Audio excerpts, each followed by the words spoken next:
Hello, friends. Welcome to This Day in Jack Benny. I'm John Henderson. This episode's from December 8th, 1940, a time when many people were still using a gas iron to iron their clothes. It was a flat iron with a plastic handle, and it came with a base that you could attach to your house's gas line. The base worked like a gas stove. You would light it and put the iron on top of the fire to heat it up. But some people did have the brand new electric irons. The electricity flows into the element through two contacts. Here's a demonstration of how to use the thermostatic oven. Here in 1940, magazines were at the height of their influence and popularity. There was Saturday Evening Post, Liberty, and The American, which were general interest magazines. Cosmopolitan and Red Book were primarily for women. Esquire was for men. They all had art, human interest stories, and a lot of fiction stories. There were some other magazines that were mainly nonfiction, like Physical Culture magazine. It had health and wellness articles and stories of the sporting life. Articles like Cooking Under Pressure, Some Babies Learn Slowly, Maybe It's Your Glands, and Will Getting Married Make You Happy? They also mentioned some historical highlights from the 1800s, the fall of Napoleon at the Battle of Waterloo, the Spanish-American War with Commodore Dewey at the Battle of Manila, and the development of electricity by Thomas Edison. Mr. Edison, your own experts have shown you that the electric light is practical. Now that light has been found. They mention a song, an older song, I Dream of Jeannie with the Light Brown Hair.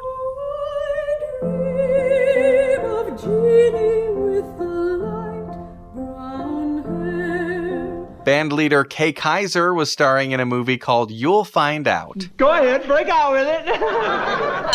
Students! Ting-a-ling. Ting-a-ling. I'm the bad humor man. Ting-a-ling. Ting-a-ling. Ting-a-ling. With a frown on my pen. They mentioned The Wizard of Oz, which had just come out the previous year. To see the wizard, the wonderful Wizard of Oz. In the theaters at this time, you could see the western Kit Carson. It's the story of a frontiersman and his pals. Home from trapping with their pelts, a coonskin cap, they're recruited to lead a wagon train through the hostile trail. No use going back someplace you've been when there's so many places you ain't been. I'll be plenty glad to ride over these hills. I've got a feeling this country's bad medicine. Another movie that was complete but not yet released at this time was Jack Benny's movie Love Thy Neighbor, co-starring his radio nemesis, Fred Allen. Turn that passe Peter Pan off. Turn him off. You know, folks, I've got a sketch about Allen in my new show that'll make a monkey out of him. How people can laugh at that backwoods buffoon. His idea of humor is giving his grandmother a hot foot and then playing the fiddle while she burns. If you'd like to contact me, you can email jackbennypodcast@gmail.com or on Twitter @thisdaybenny, and you can find everything online at thisdaybenny.com. So make yourself some strawberry jellied figs and enjoy the show. J-E-L-L-O. The Jell-O program starring Jack Benny with Mary Livingston, Phil Harris, Dennis Day, and yours truly, Don Wilson. The orchestra opens the program with You Walked By.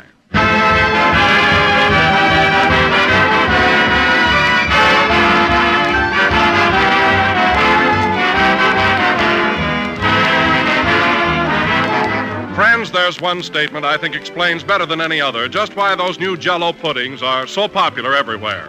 It's simply this. Jell-O puddings are made by the makers of Jell-O, so you know they're good. People know that when they see the name Jell-O, they can expect the best. And when they take their first taste of Jell-O puddings, they find those same expectations fulfilled to the last degree.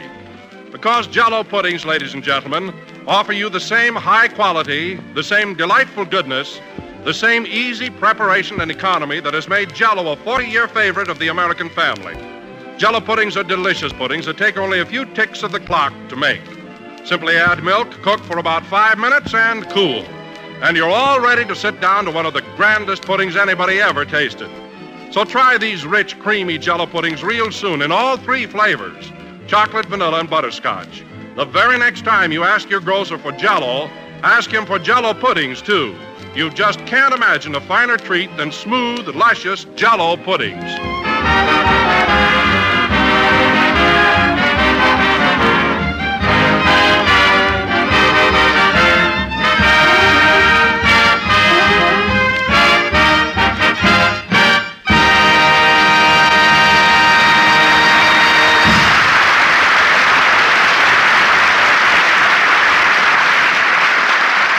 You Walked By, played by the orchestra. And now, ladies and gentlemen, it gives me great pleasure to present a man I have been associated with for many years and whom I am proud to call my friend. Oh, sure. He invites his friend over to his house and leaves his friend standing out in the rain. A man whose generosity and forgiving nature permits him to harbor no grudge against anyone. Anyone but you. You don't have to give me that soft soap. I was in bed with a cold for a week. Now, Jack, please. I bring you a man who always... A man who? Get it over with, you big fat hypocrite.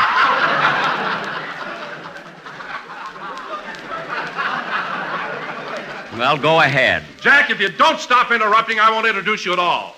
Well, wouldn't that be a tragedy? I think I'll tie my shoelaces together and hang myself. He won't introduce me. Boo-hoo-hoo. Oh, nuts! Goodbye.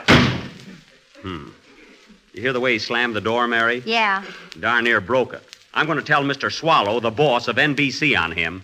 Why, Jack, you're the biggest baby I ever saw. Imagine being mad at Wilson. Well, who wouldn't be? She's right, Jackson. Why don't you and Don kiss and make up? I wouldn't kiss Don Wilson if I was a French general.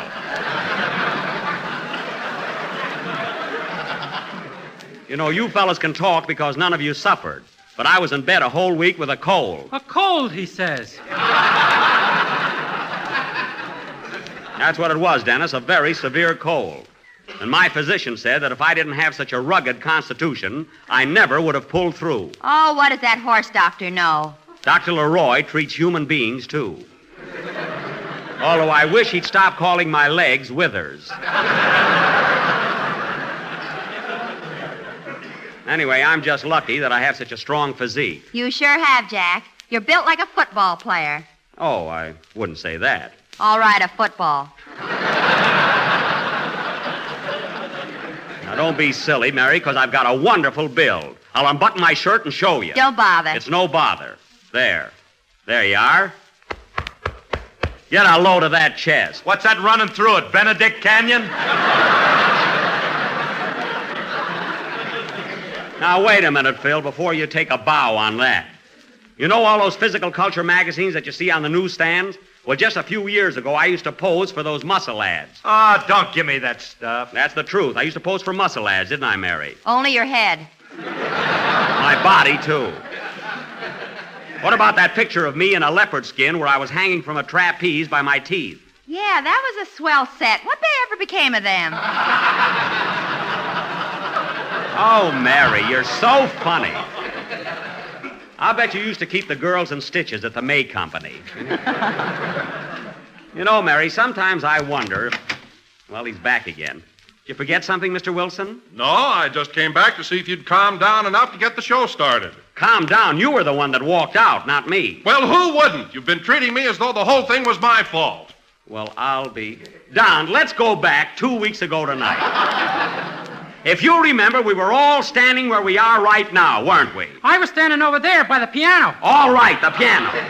Now, if you remember, Don, you said, I want you all to come over to the house and meet my wife. Is that right? Yes, but Phil, is that correct? Sure, but why Now, Mary, you heard the entire conversation, didn't you? Oh, Jack, if you don't... You heard every word of it. Now, what did I say to Don Wilson when he invited us to his house? You said, call up your wife. That's exactly what I said. Call her up, you said. If I said it once, I said it 5 times. Let's not barge in on the little woman.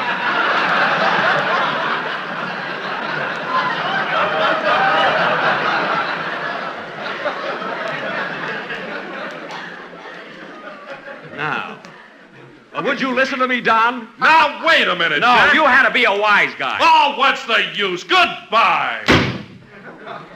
In and out, in and out. If he thinks he's going to get paid for tonight, he's crazy. He better be careful the way he's slamming that door. Say, Jack, you ought to stop being so silly and make up with Don. What'll the sponsor think? Oh, he'll never know unless somebody tells him.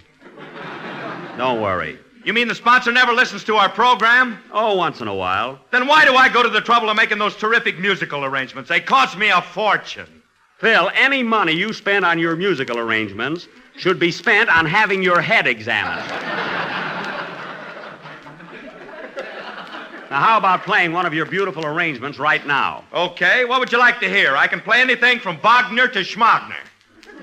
Well, I recognize Wagner as a great composer, Phil, but who is Schmagner? Hotlick Schmagner. He's my trumpet player. No, does Hotlick write songs, too? Sure, he wrote a lot of things. Dreamboat Serenade, the La Brea Pit Stomp. What else? Well, he wrote, when the bluebirds come back to Blueberry Hill, I'll be blue, oh so blue, over you, Sue.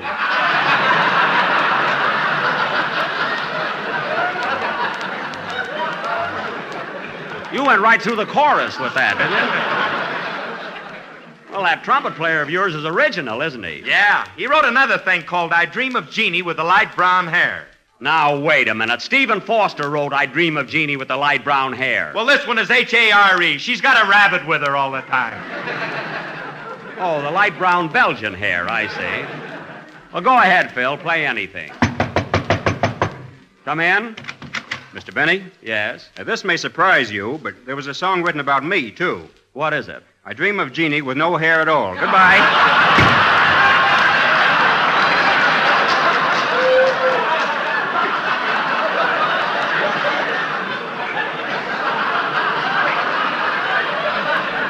You know, I've seen an orange with a better pompadour than he's got. Play, Phil.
Bad Humor Man, played by Phil Harris and his Happy-Go-Lucky Orchestra.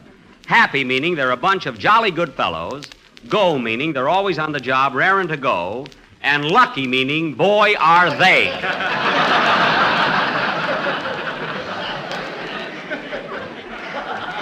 And that goes for Schmagner, too. Bad Humor Man. Say, Phil, you played that number about 4 weeks ago, didn't you? Yeah, I like to ring them bells. Well, you did it beautifully. You know, Phil, if you ever sell ice cream bars, and I think you will,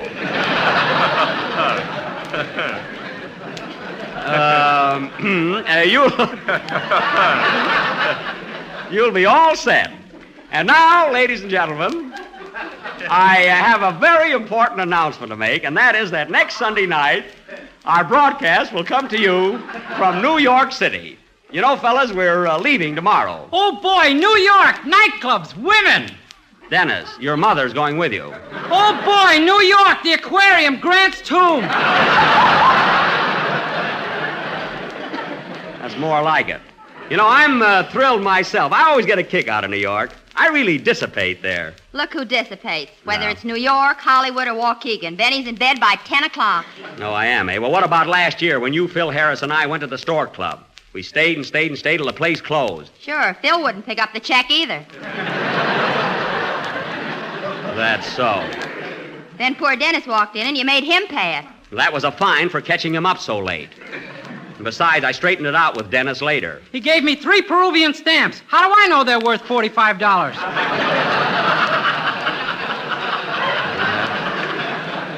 Never mind, big boy. Huh? Say, Big boy yet to Dennis, huh? Say, Jackson, I meant to tell you, I don't think I'll be able to go to New York with you.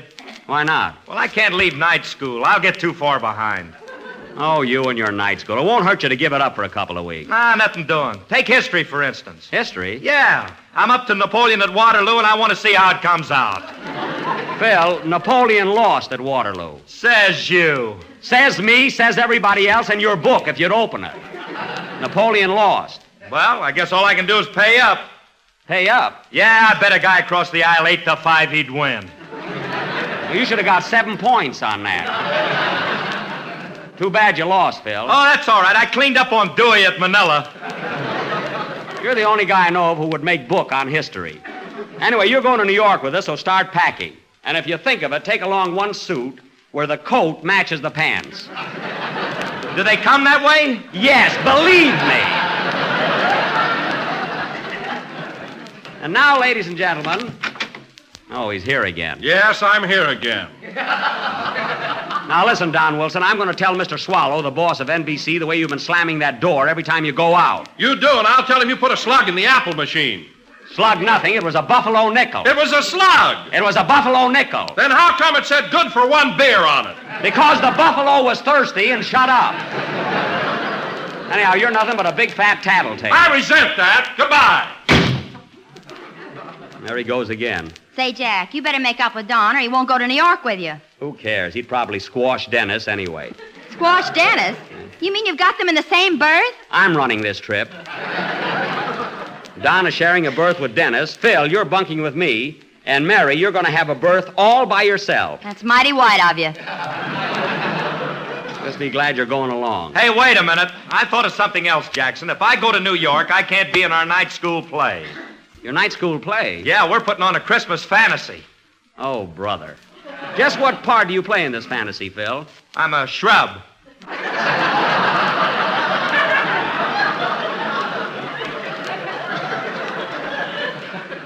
You're a what? I'm a shrub. One of them little guys with wings. That's a terror!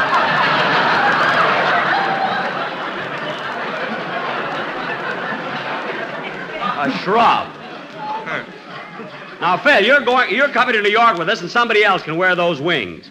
The premiere of Love Thy Neighbor is a little more important than a night school play. Jack, look. There he is, Mr. Swallow.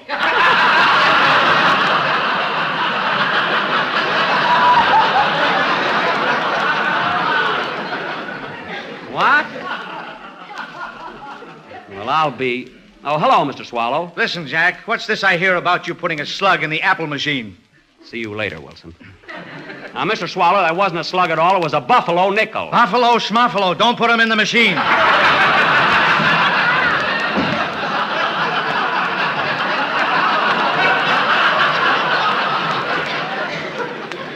Okay. And another thing, Jack, I wish you wouldn't park your Maxwell in front of this nice new building. There's a parking lot next door. They refused it. They did not. All right, Mr. Swallow, I'll put it on the lot. I hope you're satisfied. Thank you. Goodbye. Goodbye. He thinks Bob Hope is the funniest guy in the world. That's why he's mad at me. That reminds me, I got a bone to pick with him, too. What do you sort Bob Hope for, Jackson? I know why. Never mind. He told Brendan and Cabina not to go out with Jack. I never asked those two dames for a date in my life, although Brenda has made several passes at me. And Kobe, too. Well, Mr. Wilson, I suppose you're proud of yourself. Now, if you haven't anything else to expose, you can go home to the little woman. Tattle to her, too. Well, before I go, I've got a job here, and I'm going to do it. All right, go ahead and do it. Ladies and gentlemen, the next time you're in the mood for attempting an appetizing dessert, why don't you go to your neighborhood grocer and ask him for a package of Jell-O? What do you think they're going to ask for, a girdle? Some surprise, a package of Jell-O. It's not only economical and easy to make, but comes in 6 delicious flavors. Strawberry, raspberry, cherry, orange, lemon, and lime. I lime. know that, too. Another surprise. Quiet, you! Go on, you tattletale. So always look for the big red letters on the tattletale. Goodbye! Oh, boy, is he burned up. There's a guy that really can't take it. I think it's a shame the way you're treating Mr. Wilson. Oh, you do, you little trainer. You little traitor.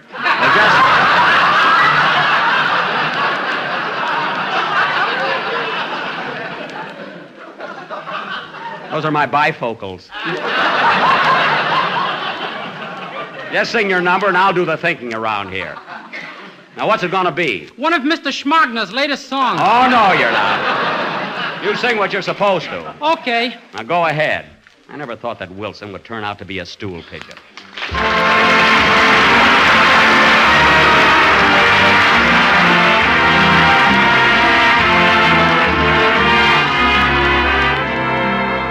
Sunday school picnic, Rotary luncheon, Army and Navy game. Darling, any place would be the same. Here in the city, out in the country, up in the land of Oz, darling, wouldn't matter where it was, because I'd know you anywhere. I'd know that grin. I'd know you anywhere when you walked in. I would tingle with a single glance in your eyes, watching the starlight dance in your eyes. Oh, you saw my vacant stare, you understood. I'd love you anywhere, honest I would. I was certain this would happen, strange as it seems. I'd know you anywhere from my dreams.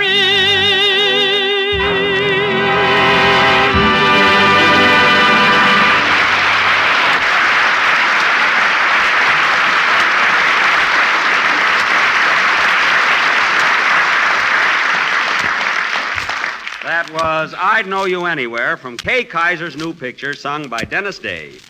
And just think, Dennis, next week you'll be singing from New York City, 3,000 miles away. Let's go to Peru. I want to cash in those stamps.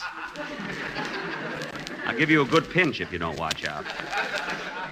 You know, it's pretty cold back east, Dennis, so I advise you to take along some warm underwear. You'll need them. Are you going to take long underwear with you, Mr. Benny? Take them. He's wearing them now. You're only guessing, Mary. The underwear I happen to have on only goes to my knees. Yeah, but when we hit Chicago, you'll roll them down.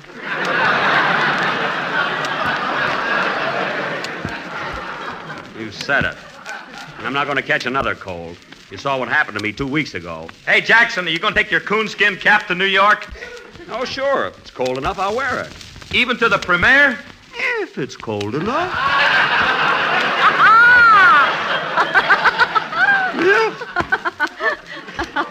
If it's cold enough, I'll wear it.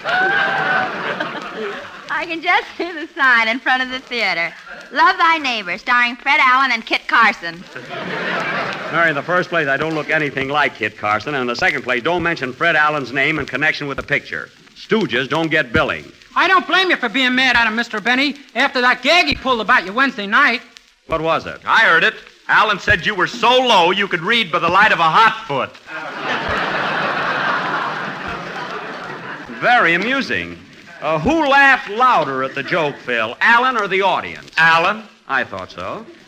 You know, Allen is the only comic in radio who can think of a joke, tell it, laugh at it, then run out in the middle of the broadcast and send himself a wire saying, even better than last week.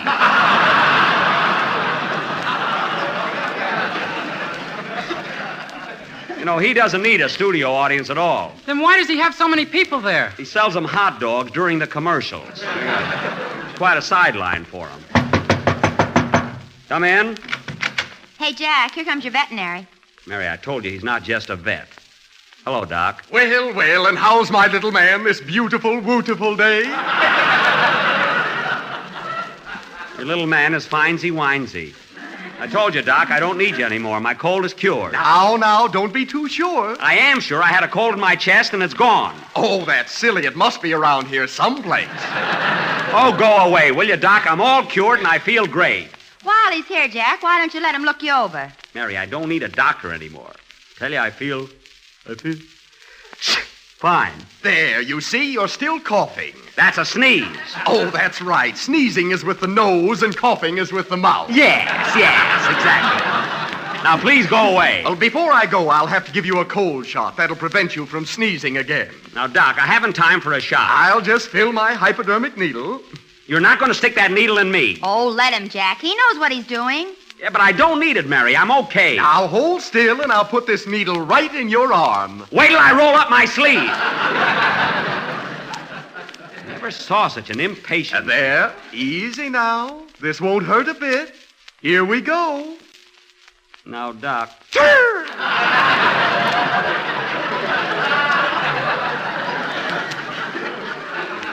Ooh, my arm. There, that'll fix you up fine. Now, that didn't hurt, did it? Did too. My arm hurts like anything. Should I kiss it for you? Don't bother. All right, I'll drop around tomorrow and see how you feel. Goodbye. Goodbye. Hey, wait a minute. Aren't you going to take the needle out of my arm? Pull it out. Oh, yes. I lose more darn needles that way. Too bad. Now, hold still.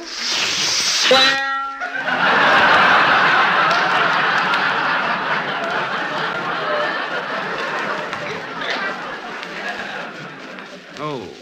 There we are. Goodbye, Mr. Benny. See you tomorrow. I don't need you anymore. That's what Errol Flynn said, and the next day his beagle hound had pups.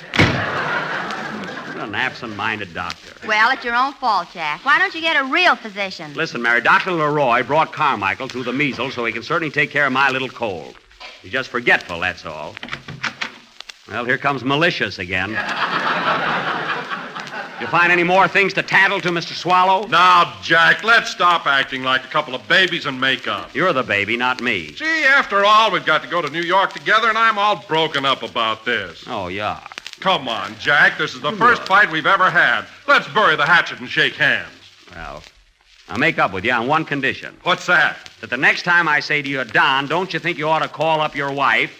Call her up! That's all I ask. Oh, I will, Jack, I promise. Okay, Don, I forgive you. Now, fellas, we're all leaving from the Union Station tomorrow night. And I want you all lined up at gate number 9, so when I call the roll, there won't be any confusion. That goes for you, too, Wilson. Okay. Now, Mary, you bring the sandwiches. Dennis, you bring the potato salad. And Phil... I'll bring a jar of ants. We might as well make a picnic out of it. You bring a thermos bottle full of coffee. I'll take it. Hello? Hello, Mr. Benny. This is Rochester. What do you want? I've been packing for a trip to New York, and you know that tweed suit you want to take along? Yes? Remember you told me to press the pants? Uh-huh. Well, you got an odd coat now.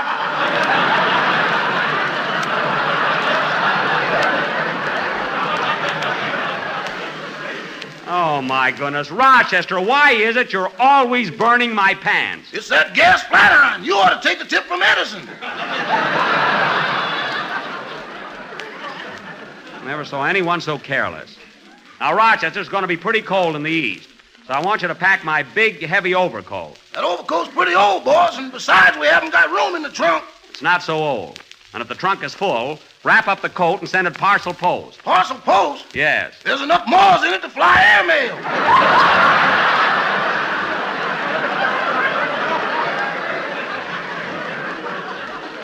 Well, that coat wouldn't be in such bad shape if you'd put mothballs in it like I told you to. Mothballs wouldn't scare them Mars away. They would, too. I threw a handful in there, and what they didn't eat, they juggled.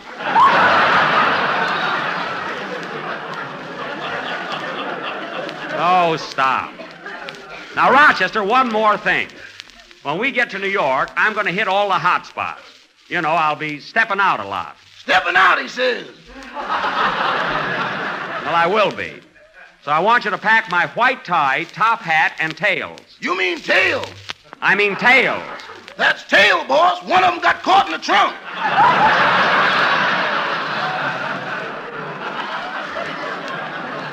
Well, pack it anyway. I can have it fixed in New York. If we go through Waukegan, my father can fix it.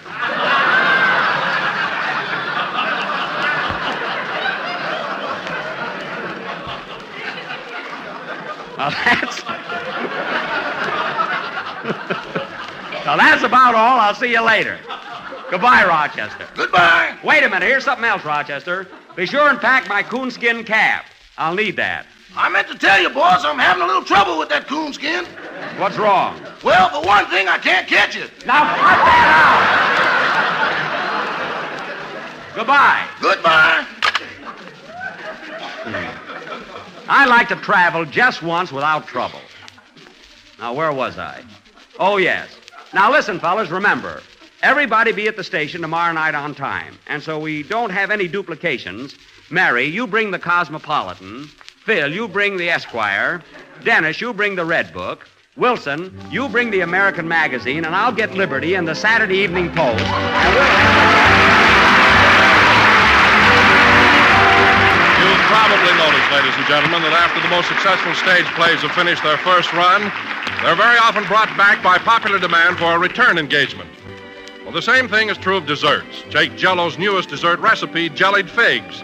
Now, there's something the whole family will want to enjoy as a regular treat because it's so good-looking and so delicious. And since you'll have to serve it again and again, you'll be glad to hear that it's mighty easy to make. Just prepare one package of strawberry Jell-O as usual and chill until slightly thickened. Fold in 1 cup of sliced stewed figs. Then mold and serve plain or with whipped cream. The result is a rich, tempting dessert, simple yet clever, delicious and yet very inexpensive. And by the way, if you haven't enjoyed strawberry Jell-O recently, try it soon. You'll find it better than ever because strawberry Jell-O, like raspberry Jell-O, has a new improved flavor obtained by using a natural flavor base artificially enhanced. And that's one reason strawberry Jell-O has such a grand extra goodness. So get a package tomorrow and make this swell blend of sweet, juicy figs and bright, rosy pink strawberry Jell-O. This is the last number of the 10th program of the current Jell-O series, and we'll be with you next Sunday night broadcasting from the Ritz Theater in New York City. Good night, folks.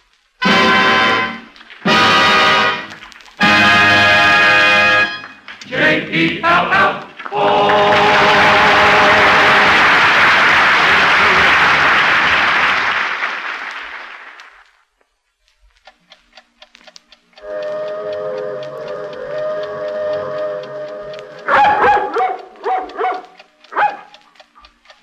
How disturbing those sounds are when you're lying in bed at night sleepless. And how often you are sleepless because you drank ordinary coffee instead of Sanka coffee. Sanka coffee has the sleep-disturbing caffeine taken out, and it's wonderfully mellow and fragrant. It's real coffee, so drink Sanka and you'll never lose a wink of sleep. Sanka Coffee presents We the People over another network every Tuesday evening. This is the National Broadcasting Company.